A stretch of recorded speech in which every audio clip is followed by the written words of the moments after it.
Mohon lintasan lagi tentang latar belakang pembantaian gajah itu. Apakah karena perluasan daerah ataukah Gaza. pembantaian gajah itu karena apakah latar belakangnya asal usulnya itu memang perluasan wilayah gitu? Itu satu. Iya, kita mengatakan bahwa memang orang-orang Yahudi mereka memusuhi orang-orang Palestina karena mereka ingin menguasai Palestina secara umum. Dan bagaimana mereka mau mendirikan Israel Raya kalau ternyata ada orang Islam yang tinggal di situ?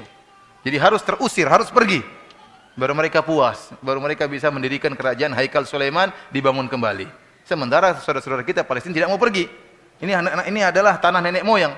Umar bin Khattab pernah menguasai tanah Palestina dan kita tidak akan meninggalkan amanah dari nenek moyang kita. Ya.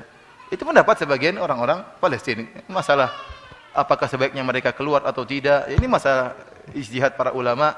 Akan tapi kenyataannya saudara-saudara kita di Palestina tidak mau pergi. Dan mereka ingin bertahan sampai titik darah penghabisan untuk mempertahankan ya tanah air nenek moyang mereka. Dan mereka meyakini tanah air amanah dari Umar bin Khattab radhiyallahu taala anhu. Mereka tidak rela diambil oleh orang-orang Yahudi. Jadi peperangan akan terus berlanjut. Akan terus orang-orang Israel menyerang saudara-saudara kita di Palestina selama mereka tidak pergi. Karena tujuan mereka adalah mendirikan negara Israel Raya. Mereka tidak pilih tempat-tempat yang lain. Mereka tidak pilih mendirikan Israel di Irian Jaya misalnya. Enggak. Karena memang mereka tuju adalah Haikal Sulaiman, itu yang mereka tuju. Kalau ada alternatif tempat lain, mereka tidak bakalan mau. Yang mereka mau adalah di Palestina. Karena itulah awal dari kejayaan ya, sebagai agama seperti kita mikirnya Mekah harus kita kuasai seperti itulah. Mekah harus kita kuasai, Madinah harus kita kuasai sebagaimana mereka Palestina harus kita kuasai. Agama mereka meyakini dengan keyakinan demikian. Ustadz, apa akidah saudara-saudara kita di Palestina? Kita katakan bahwasanya saudara-saudara kita di Palestina mereka kaum muslimin. Entah apapun manhaj mereka. Sampai kemarin saya sempat ditanya, Ustadz, kalau kita membantu saudara-saudara kita di Palestina berarti kita membantu ikhwanul muslimin. Saya bilang mau ikhwanul muslimin, mau apa, mereka sedang terus mereka dibiarin mati saja. Ya, ini enggak benar ini cara berpikir seperti ini. Ya. Mereka sedang dibantai, anak-anak sedang dibantai, orang sedang kelaparan, sedang mati, sedang kesakitan. Mereka ikhwan. Mereka manusia, bahkan manusia, yang penting manusia. Kita bantu, kita punya hati nurani, orang manusia perlu ditolong. Apalagi mereka muslim, mereka bukan orang kafir. Sampai pernah kejadian waktu gempa di Yogyakarta. Saya lihat daftar orang-orang ahlus sunnah yang hendak dibantu. Saya lihat ternyata cuma 6 orang yang hendak dibantu. Yang lainnya nggak usah dibantu. Ini gimana cara berpikir? Ngumpulin duit cuma 6 orang aja karena yang lain ahlul bidah. Ya gimana? Mereka mengatakan, sebenarnya mengatakan, alhamdulillah lihat itu Pondok Jamilur Rahman. Ya, itu karena maksiat akhirnya apa? Ada sebagian rumah-rumah yang hancur. Ini apa begitu hubungannya dengan namanya musibah mengenai siapa saja? Bahkan justru keajaiban di antara sebagian ikhwan-ikhwan, rumahnya hancur dia di dalam ternyata ada kayu yang menahan begini. Sehingga semua hancur namun dia tertahan dalam kayu sehingga dikeluarkan mereka dalam keadaan selamat. Jadi maksud saya bukan berarti kalau dia ahlul bid'ah misalnya atau menyelisih akidah kita kemudian tidak boleh kita bantu secara total. Kalau kita bantu berarti kita bermaksiat. Itu enggak benar pemikiran seperti ini. Ya. Bahkan kalau orang kafir misalnya ada orang kafir tabrakan di Masjid Syafi'i, kita bantu enggak? Udah biar tewas saja nih. Yang kita bantu bahkan orang kafir saya bilang. Kecelakaan kita bantu masukkan ke rumah sakit. Apalagi orang muslim. Ini pikiran manhaj seperti apa ini? Manhaj ngaco seperti ini. Ya.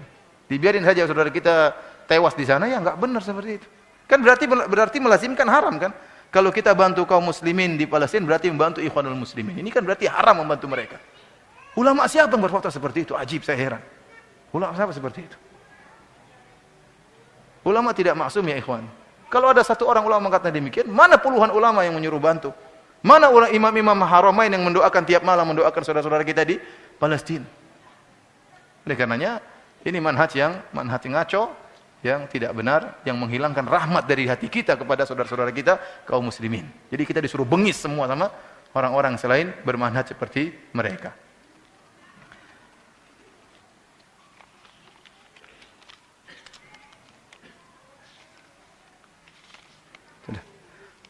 Demikian saja apa yang bisa saya sampaikan pada kesempatan hari ini. Kurang lebih saya mohon maaf, dan saya mohon maaf kepada ikhwan-ikhwan yang banyak bertanya namun saya tidak bisa jawab karena keterbatasan ilmu saya dan kekurangan ilmu saya. Semoga Allah Subhanahu wa taala mengampuni dosa-dosa kita dan semoga Allah Subhanahu wa taala menolong saudara-saudara kita yang ada di Palestina dan segera memberikan jalan keluar bagi mereka. Wabillahi taufik. Assalamualaikum warahmatullahi wabarakatuh. Assalamualaikum Ustadz. Ya. Saya mau tanya, apakah Yahudi dan Syiah itu bersaudara? Yahudi dan apa? Dan Syiah, apa itu bersaudara mereka? Secara bangsa berbeda ya. Yahudi mereka adalah bangsa yang mengatakan mereka pilihan Allah Subhanahu wa taala. Tadi Allah mengatakan qul ya ayyuhalladzina hadu in za'amtum annakum awliya'u lillahi min duninas. Mereka menyangka mereka aulia Allah, yang lain enggak. Kami ajalah wali-wali Allah, kamilah hamba yang diakui oleh Allah, yang lainnya bukan. Oleh karenanya dalam buku mereka dalam kitab Talmud, mereka mengatakan bahwasanya sebenarnya bangsa-bangsa selain Yahudi itu diciptakan oleh Allah untuk melayani mereka. Semuanya bangsa Indonesia, semuanya bangsa selain Yahudi itu diciptakan oleh Allah untuk melayani mereka. Dan sebenarnya kedudukan bangsa-bangsa yang lain selain Yahudi, kedudukannya seperti babi, monyet dan anjing, sapi, seperti hewan-hewan. Tapi kalau Allah ciptakan mereka dalam bentuk hewan, susah melayani mereka. Makanya diciptakan dalam bentuk seperti antum-antum ini, supaya mudah untuk melayani orang Yahudi. Jadi mereka tidak pernah bersaudara dengan bangsa-bangsa yang lain. Ini hukum asal. Tetapi memang kita tahu dalam sejarah pendirian Syiah dari Abdullah bin Saba, yang dia seorang Yahudi. Sebagaimana disebutkan dalam buku-buku sejarah Syiah dan termaktub juga dalam kitab-kitab Syiah tentang Firqah Sabaiyah yang berasal dari Abdullah bin Saba, seorang Yahudi. Ini diakui dalam tokoh Abdullah bin Saba kontroversial. Namun ternyata setelah diteliti dalam buku-buku Syiah juga disebutkan bahwasanya nenek moyang mereka berasal dari Abdullah bin Saba, ya. Tapi secara bangsa tidak bersaudara. Secara pemikiran ada kesamaan. Oleh karena ada risalah ilmiah yang judulnya Badrul Majhud fi Musyabahati Rafidhah bil Yahud, atau maknanya seperti itu, yaitu tentang persamaan antara Yahudi dengan Syiah. Risalah ilmiah 2 jilid, ya. Enggak tahu sudah diterjemahkan atau belum? Ya, tentang kesamaan antara Syiah dengan apa? Dengan Yahudi. Ya. Dan kita lihat mereka berpelukan antara Yahudi dengan apa? Nah, sekarang kalau mereka bilang musuhan, harusnya kan sekarang orang-orang Iran memerangi apa? Israel. Kenapa mereka tidak perang Israel? Dari dulu nggak pernah ada perang. Cuma omong kosong, katanya ngirim rudal pun nggak kena apa-apa. Kemudian setelah itu skenario berhenti. Sekarang waktunya membuktikan kalian musuh Yahudi, perangi Yahudi. Hanya bilang kita akan perangi Amerika, perang Yahudi, nggak pernah perang-perang.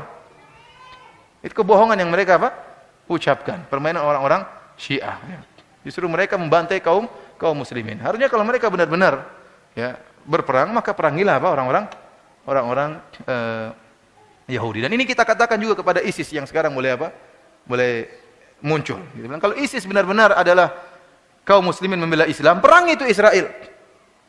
Kenapa justru mereka masuk dalam peperangan antara mujahidin dengan Bashar Assad di Suriah?